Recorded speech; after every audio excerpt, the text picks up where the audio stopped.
What's going on, Internet? I'm Christopher Peterson, and you're listening to a Nerd EXP interview.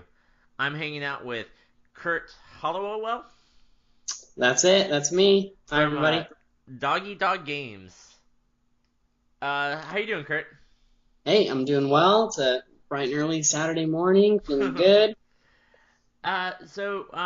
Just for people who don't know, I know you're a household name, but, there might be a couple people still stragglers. Who are you? What's kind of your history with game development, and what are you working on right now? Okay. Well, Doggy Dog Games has been in business about a year. I actually got started up last July.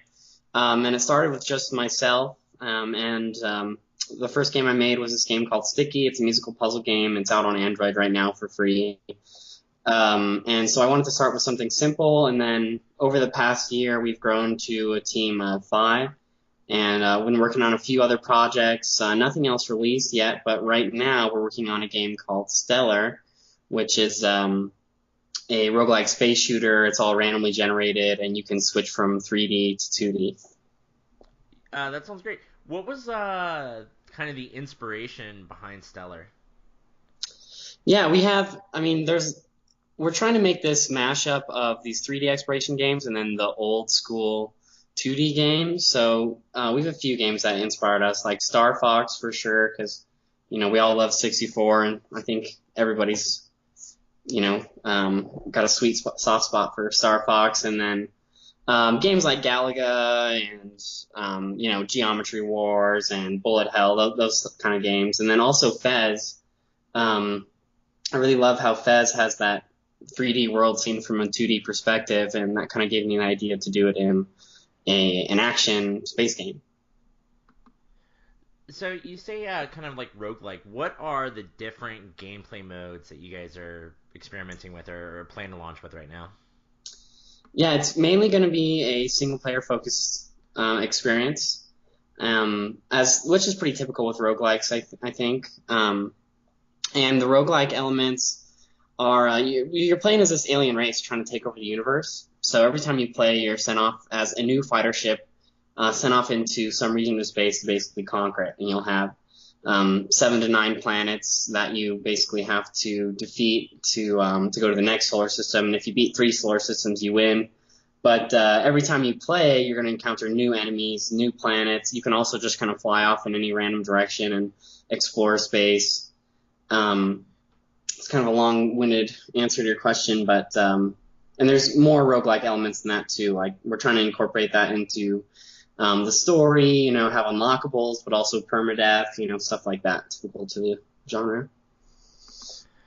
So what are the win conditions for beating each planet? Is it just destroy X amount of enemies, or is there some variance? Yeah, well, there might be a little variance. Right now, the plan is to basically have a boss around each planet. So the gameplay might look like as you're traveling from planet to planet or just exploring, you might encounter a few enemies, but then as you get closer to a certain planet, there'll be aliens of a certain race around that planet. In each race, we want to have fighter ships, which is just kind of the little guys, carrier ships that are spawning fighter ships, and then one boss. And if you can make it to the boss on the planet and defeat him, then you can go on to the next planet. And defeating the boss will also give you an unlockable that you can use in later playthroughs.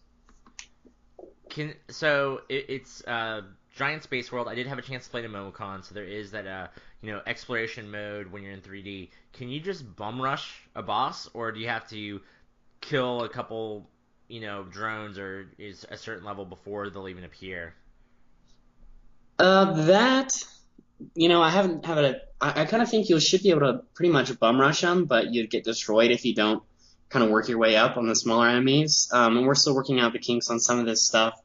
But, once you first arrive in a solar system, it's kind of like unknown space, and you'll have a little map to where the planets are, but they're kind of unidentified.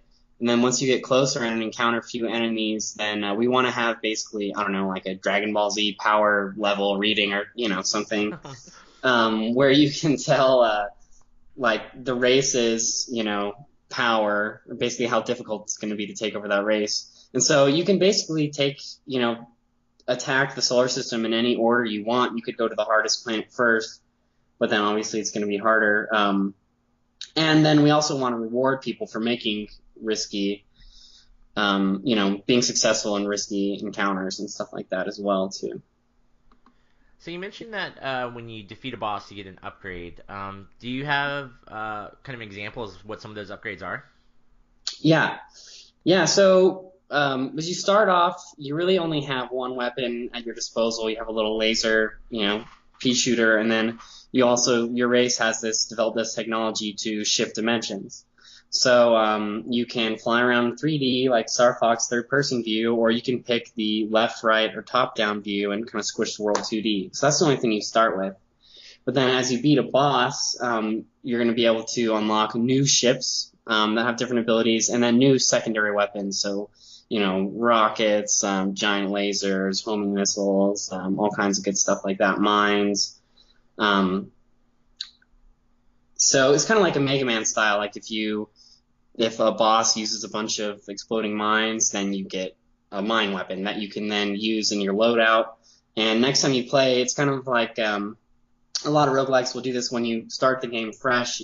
You have a menu of the stuff you've unlocked. So in this case, it's like the technologies that your alien race has gained, right? It's like, Conqueror A got weapons, a couple weapons, and Conqueror B got a couple weapons. So you're starting with a new fighter. You can pick these new technologies that your race has found out about and get sent off with a certain loadout and then try and get some more. Yeah. So when you beat a boss, those upgrades will carry through from playthrough to playthrough? There's persistent, I'd say unlockables carry through, but upgrades do not. So say you get sent off and you decide you want to have a red wing fighter ship with a laser gun and a rocket launcher. As you play through one instance of the game, you can upgrade those things. So increase your fire rate and your damage and have new abilities and et cetera, for whatever weapons you chose at the beginning, and you can unlock new weapons. But then when you die, your unlockables are kept. You can choose from new stuff, but your upgrades are lost. So if you made it to level 100 laser gun or whatever, next time you play, you just have a pea shooter laser gun again. Okay, that definitely makes sense. That's easy to follow. So for the roguelike elements, it sounds like the ship that the player controls will be up to their choice, but everything else, the planets, the enemy types, and the galaxies, those are all kind of the randomly generated pieces. Yeah, we want to have as much, kind of procedural random generation as possible. So the planets, the things you'll encounter in space, like asteroids, meteor showers, there's gas clouds that you can fly through. We're going to have a lot of like space weather, like astral storms and stuff like that. And then even the enemies are randomly generated too. Like we're building all our enemies in pieces and then randomly assembling them. So that way we can kind of have a small amount of assets because we're a small team, but then get a large output of, some variety in our enemies and stuff like that. So you kind of touched upon the switch from 2D to 3D. Can somebody play the game completely in 2D or 3D, or is it necessary for exploration combat to kind of toggle back and forth? We want to explore the space as much as we can. Something we've been talking about is, if you build a game around a unique mechanic, it's kind of fun to see all the different things you can do with that unique mechanic. So you could potentially maybe beat the game in one dimension, but it would be extremely difficult. All the enemies we want to have like advantages and different disadvantages in different dimensions. And the way it kind of works is, so I said you could pick the left, right, or top-down perspective. So say you pick you have a ship here and you pick the right perspective, then everything in that plane with the ship gets everything gets squished onto that same plane as the ship. So now it looks like a 2D game in a 3D world. So if you had a guy that was circling around you, like around the y-axis, if that makes sense, he's just circling around you, and you switch to the right or left perspective, then he'll get locked in that plane and he can't circle around you anymore. But if you switch to the top perspective, he'd still be able to circle around you. So that's kind of an example of, all the enemies are going to have different flight patterns and attack patterns and weaknesses and advantages in each dimension. And we also want to do some stuff. You go ahead and stop me if I'm if going too far, but we also want to do some stuff where, like maybe an enemy shoots off some rockets to both sides or something, but then if you switch dimensions, it'll pop those rockets back onto the same plane as the enemy who launched them and kill the enemy with its own weapons and stuff like that. No, I mean I think that sounds interesting. I think that's kind of the main grab of Stellar beyond its roguelike elements. How difficult is that to code from a nuts and bolts perspective? Like, are you creating 3D and 2D models for every thing on screen? No, we thought about that, and we even thought about creating like 2D sprites for every 3D model. That way, the entire, like the look of the game would change and everything. But what we ended up going with is it's actually pretty simple. You basically, once you shift dimensions, you basically just get a plane, and then what I do is get the normal intersection with every object within a certain radius onto that plane, and then put them there. So, you might have some small changes to AI or something like that in different planes, but for the most part, they have a certain, attack pattern, and they want to, fill that out. But then when you shift, it just wherever they're supposed to be, it gets their intersection with the plane and puts them there. So it kind of just locks them in that world. Okay. So yeah, it wasn't too bad. There's a few things like the camera was probably actually the hardest part. Shifting around in these different dimensions and not disorienting people, stuff like that. Yeah. Uh, is it possible to like beat Stellar in the traditional sense, or will there is there a campaign that goes through each playthrough, or is it just this race is insatiable and they just want to conquer every galaxy that's ever generated? We kind of have two end games. The first end game, where you'll get some credits and stuff like that, is basically if you are able to beat three solar systems in a single play. And then you can beat the game and fight a giant boss, and it'll be awesome. But then after that, there's the second end game, which is to basically conquer every race in the game and unlock their abilities. So I keep saying there's maybe three solar systems, and what we want to do is kind of have a tiered approach. So, tier 1, tier 2, tier 3. And so in the first solar system, every time you play, there'll be 7 to 9 planets, but it'll just be a random subset of, say, like 30 alien races. So every time you play tier 1, it'll feel a little different. You might, you might play the game 10, 20 times and then the 20th time find a race that you've never fought before. And then every time you beat the tier 1 solar system, you go to the tier 2 solar system, and you have a brand new set of like 30 alien races that you get a subset of every time you play. So just to keep the game fresh, and so to answer your question, those are kind of the two end games we're thinking of. Yeah, I mean that definitely makes sense for people to wrap their heads around. How was the reception during MomoCon from people on the show floor? It was great, actually. It was very interesting because we also went to PAX South, and we were a lot earlier in development at PAX South. I mean, it was a while ago, and it was the first time at PAX South that we had really put it into people's hands, and we got a lot of feedback. It was, kind of disorienting, shifting dimensions, and it took people maybe 10 minutes of playing before they kind of figured it out. But at MomoCon, we had polished a lot of things, worked on a lot of things, and we got surprisingly a lot of good responses. Like, can I buy this game right now? Is this out? Like, a lot of people thought. We actually got one comment saying it was the most polished game at MomoCon, which is interesting to me because I still think it needs a lot of work.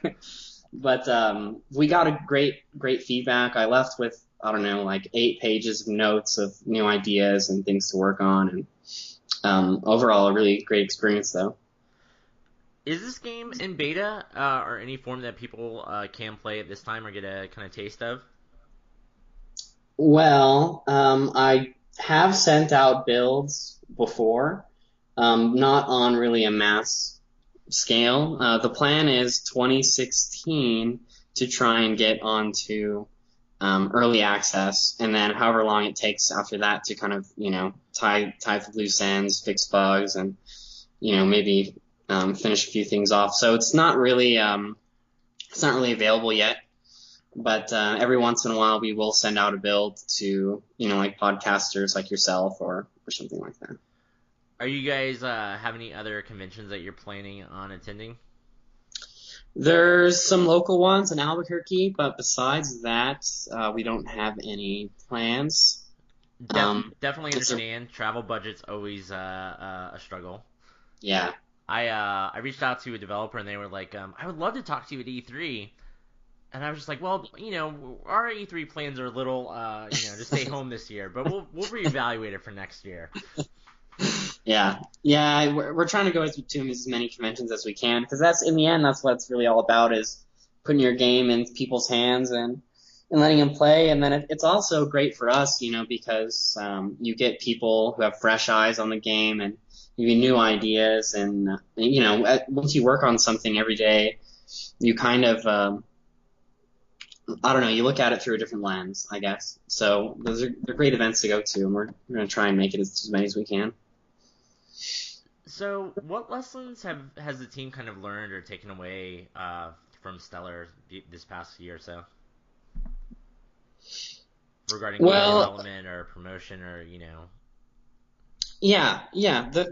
I'd say there's a few things. I've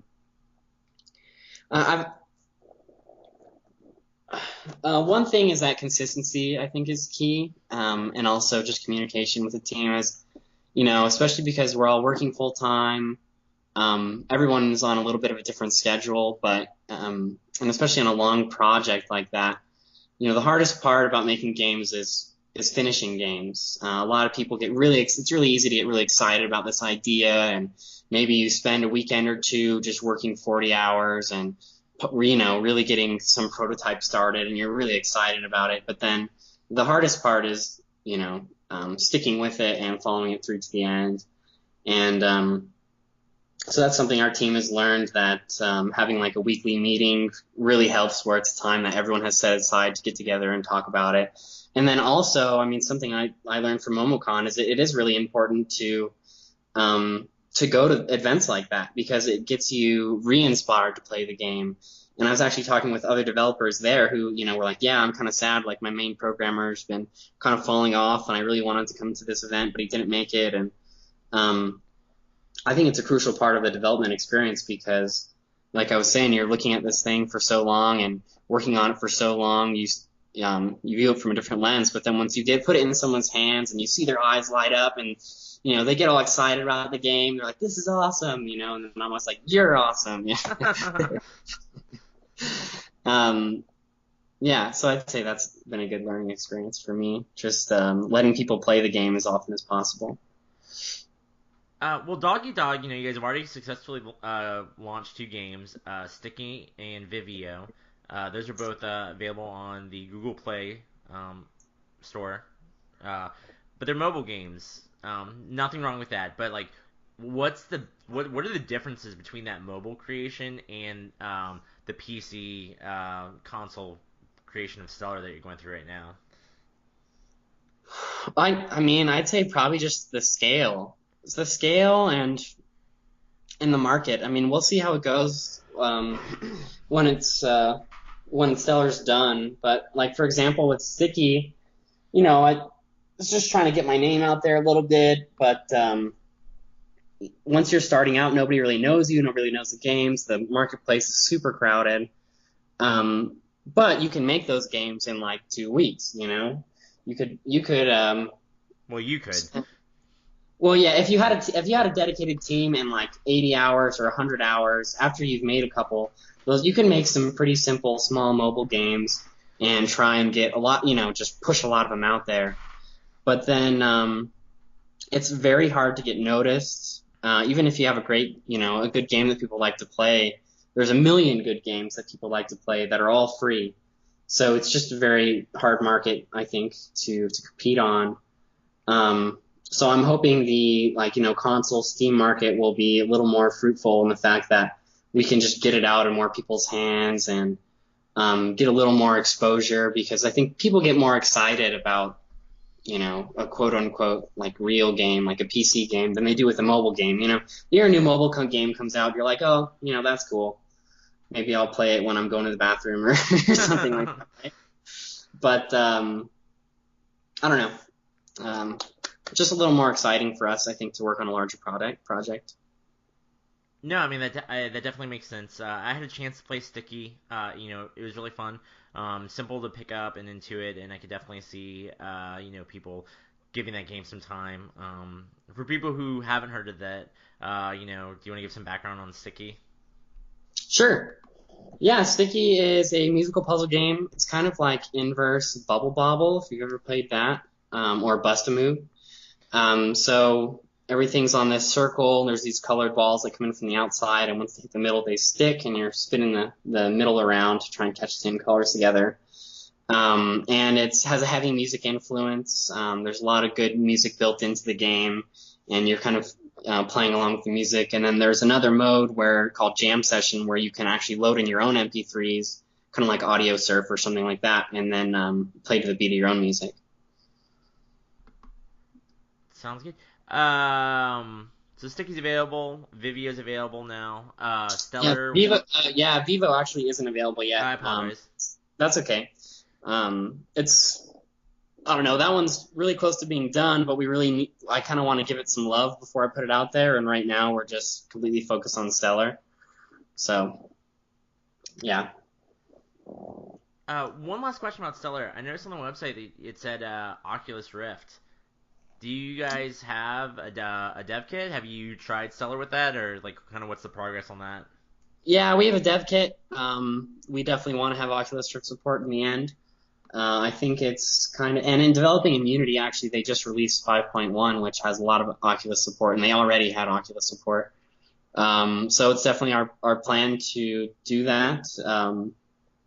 And we actually just got contacted by the CEO of Zimmers, which is an up-and-coming VR headset, company. That sounded like they were interested in Stellar as a virtual reality game. And because it has a lot of explorative elements, you're in space, right? What's cooler than virtual reality in space, I guess? The trickiest part, though, is because we're shifting dimensions all the time, making that not disorienting for the user. But, yeah, we definitely have plans to release on Oculus.